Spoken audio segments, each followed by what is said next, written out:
Hi friends, स्वागत है आप सभी की आपकी अपनी यूट्यूब चैनल ट्यूटोरिंग क्लासेस में। आज के इस वीडियो में हम लोग 10th संस्कृत का मॉडल सेट टाइप का क्वेश्चन करेंगे। यानी कि इस वीडियो में 50 प्रश्नों में पाठ्य पुस्तक से संबंधित, कारक सूत्रों से संबंधित, कारक चिन्ह से संबंधित, लकार से संबंधित प्रश्नों को करने वाले हैं, जो view of examination most important होने वाला है। आइए देखते हैं अब आपकी तैयारी कितनी है और आप कितने मार्क्स ला सकते हैं। हमारे पास क्वेश्चन नंबर फर्स्ट, पाटलिपुत्र का इतिहास कितना वर्ष पुराना है? 800, 1000, 700, 1500। तो आपके आंसर आपके ऑप्शन के अनुसार होने चाहिए। अब आप लोग पढ़े होइएगा 2500, लेकिन ऑप्शन में नहीं है, तो एक बार बिहार बोर्ड ने ये चेक कराया है 1500 वर्ष, यानी कि पहला का ऑप्शन डी सही है। नेक्स्ट क्वेश्चन है, सरस्वती का कुल गृह कौन सा है? पाटलिपुत्र वैभवम। सरस्वती का कुल गृह पाटलिपुत्र है, यानी कि पहला दूसरा का सी ऑप्शन सही है। क्वेश्चन नंबर 3, घर में लगी आग को देखकर कौन लोग भाग गए? अलेस कथा पाठ, लेखक हैं विद्यापति, वहां के मंत्री हैं वीरेश्वर। धूर्त लोग जो बनावटी आलसी करते थे, तो घर में लगी आग को देखकर सर्वप्रथम वो भाग गए, यानी कि तीसरा का डी ऑप्शन सही है। क्वेश्चन नंबर 4, चारों आलसियों को कैसे बाहर किया गया? चारों आलसियों को उनके केस पकड़ करके बाहर किया गया, यानी कि चौथा का सी ऑप्शन सही है। क्वेश्चन नंबर 5, अलस कथा के अंतर्गत मिथिला के मंत्री कौन थे? तपेश्वर, भुवनेश्वर, वीरेश्वर, महेश्वर। कौन थे? तो मंत्री जो थे वो वीरेश्वर थे। 5 का सी ऑप्शन सही है। क्वेश्चन नंबर 6, बनावटी आलस दिखाकर कौन भोजन करते थे? विद्वान, मूर्ख, धूर्त, जनकार। तो बनावटी आलस दिखाकर धूर्त लोग भोजन करते थे। 6 का सी ऑप्शन सही है।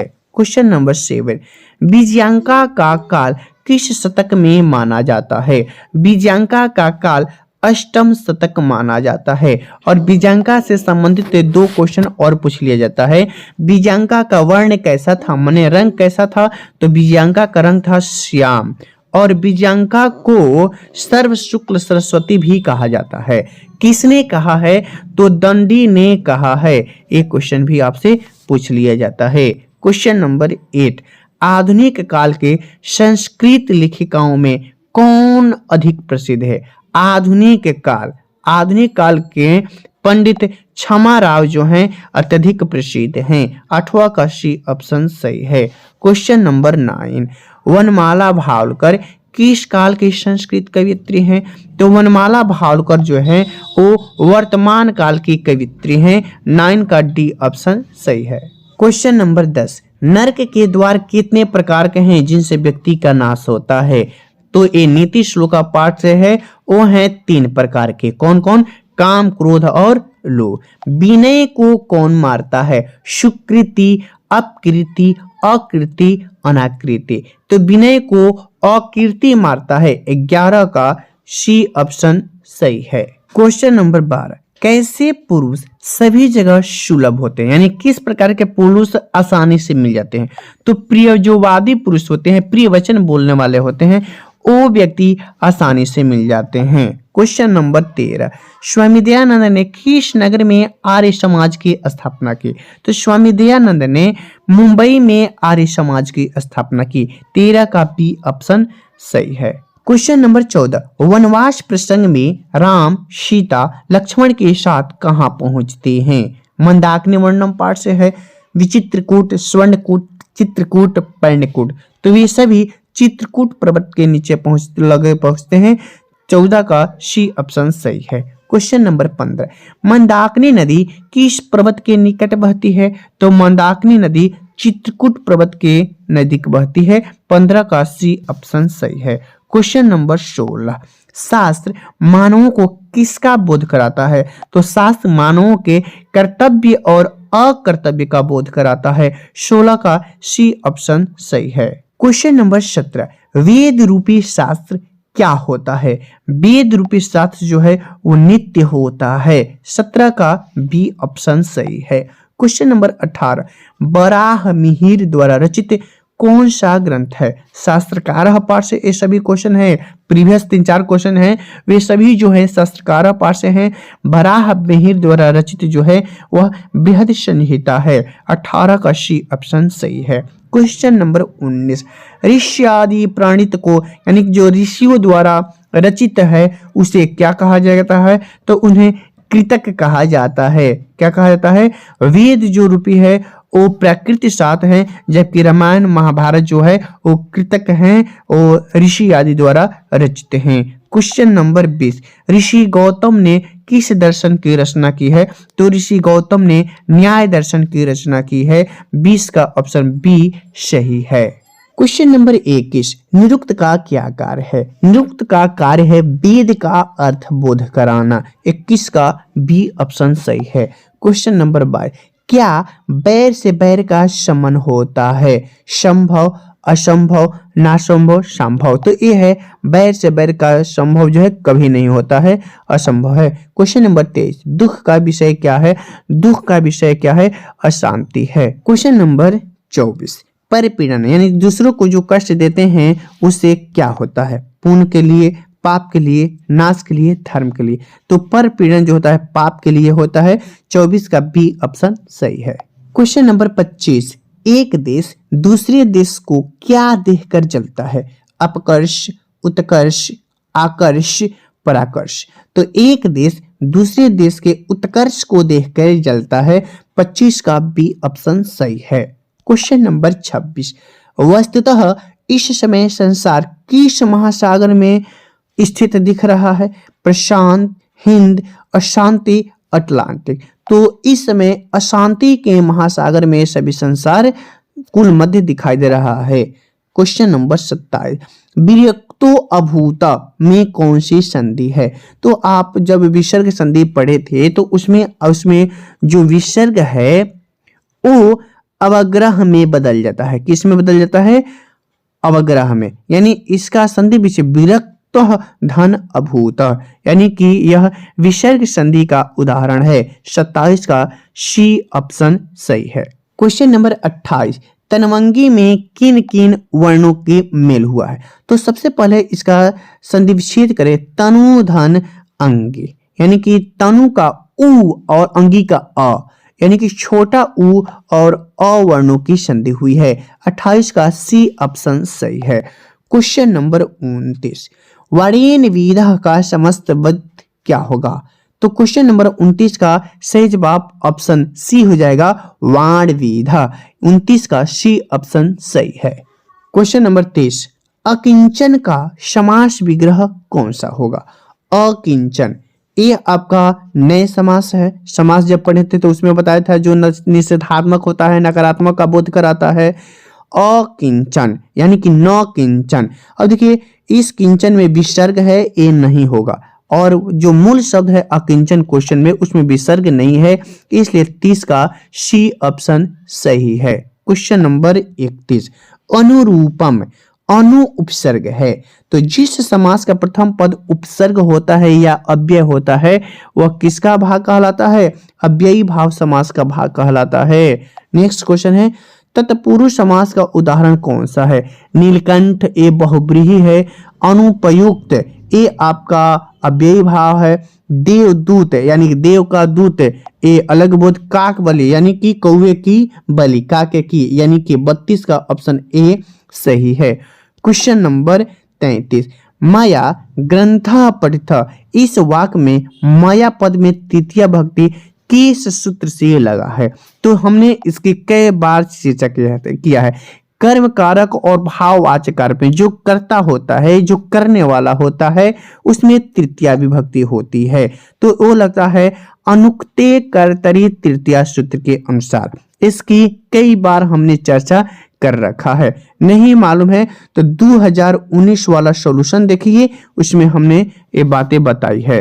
क्वेश्चन नंबर 34, अपवर्गीय तृतीय सूत्र का उदाहरण कौन सा है? मासम व्याकरणम अधितम मह्यम शतम धार्यति नरेषु उत्तमा नर तेन मासेन व्याकरण।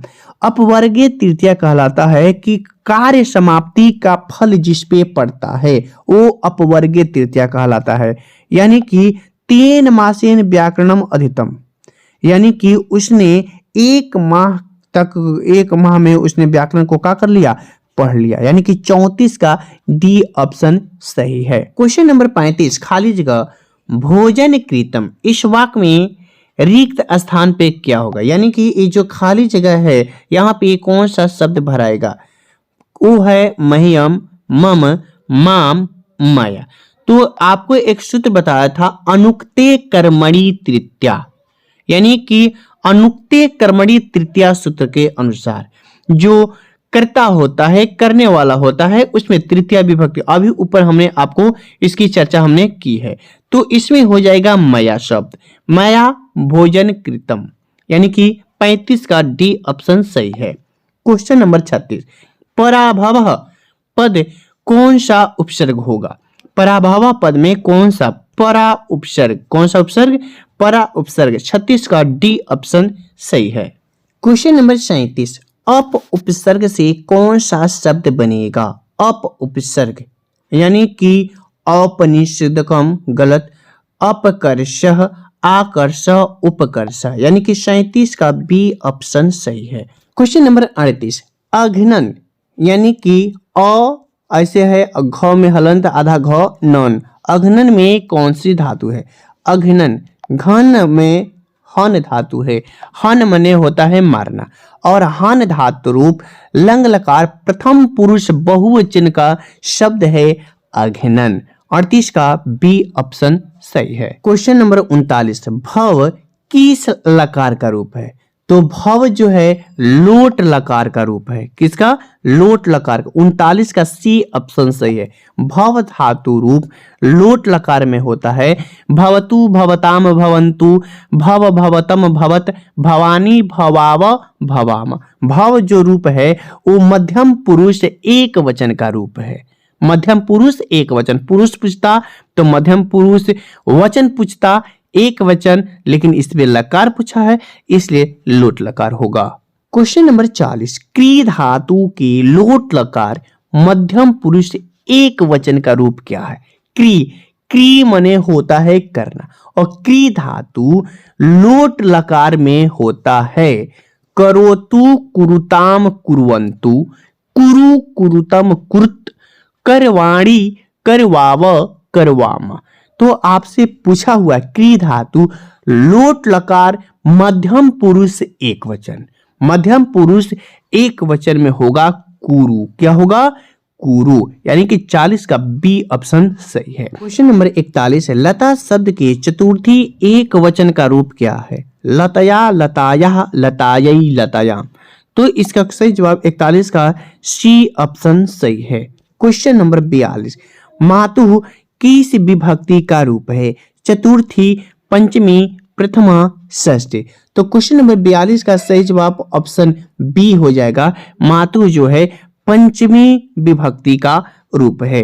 क्वेश्चन नंबर 43 विद्वत्सु, विद्वत्सु, विद्वत्स शब्द रूप है। कौन सा शब्द है, विद्वत्स शब्द रूप है, और विद्वत्सु जो है सप्तमी बहुवचन का रूप है। क्वेश्चन नंबर 44 लघुतरह में कौन सा प्रत्यय लगा हुआ है। तो 25 प्रत्यय का हमने सूत्र बताया हुआ है। लघुतरह यानी कि तरप प्रत्यय है। कौन सा, तरप प्रत्यय। लघुतरह, लघुतरह, लघुतरम, ए रूप बनता है लघुतर प्रत्यय का। क्वेश्चन नंबर 45 देवधान त्व, त्व प्रत्ययांत शब्द जो है नपुंसक होता है। त्व का अंत में त्व होता है, नपुंसक होते हैं इसलिए म लगा देते हैं। यानी कि देवधान त्व से बनेगा देवत्वम, नरधान त्व से बनेगा नरत्वम, पशुधान त्व से बनेगा पशुत्वम। क्वेश्चन नंबर 46 दृष्टधन कत्वा, दृष्टधन कत्वा से बनेगा दृष्टवा। उसमें 25 प्रत्ययों में ए भी शामिल है। गमनम में कौन सा प्रत्यय है। तो गमनम में ल्यूट प्रत्यय लगा है। कौन सा प्रत्यय लगा है, ल्यूट प्रत्यय। क्वेश्चन नंबर 48 नारी में कौन सा प्रत्यय है। नारी प्रत्यय 6 होते हैं। गीप, गीस, गीन, टाप, डाब और चाप, ये सब नारी प्रत्यय शब्द होते हैं और जो 2019 वाले सॉल्यूशन में हमने कराया है। तो नारी प्रत्यय में एक गीस प्रत्यय है, 48 का ए ऑप्शन सही है। क्वेश्चन नंबर 49, अजहधन टाप से कौन सा शब्द बनेगा? टाप का अंत में आ शेष रहता है, तो ए बनेगा, अजहधन टाप से बनेगा अजा। 49 का बी ऑप्शन सही है। अश्वधन टाप से बनेगा अश्वा। लेकिन यही टाप प्रत्यय जिसका उच्चारण अक का होता है तो उसमें ई का लग जाता है। क्या लग जाता है? ई का। नायक धन टाप से बनेगा नायिका, पाठक धन टाप से बनेगा पाठिका, गायक धन टाप से बनेगा गायिका। ये आपके संस्कृत के पाठ्य पुस्तक में भी हमने इसका सॉल्यूशन कराया था। क्वेश्चन नंबर 50, आधार में कौन सी विभक्ति, आधार में पर कौन सी विभक्ति लगती है? अधिकरण, यानी 50 का सी ऑप्शन सही है। तो इस वीडियो में भी हमने 50 क्वेश्चंस प्रत्यय, लकार तथा कारक सूत्रों सहित पाठ्य पुस्तक से भी प्रश्नों को देखा था। आपको यह सीरीज कैसा लगा? मिलते हैं अगली वीडियो में, तब तक के लिए धन्यवाद।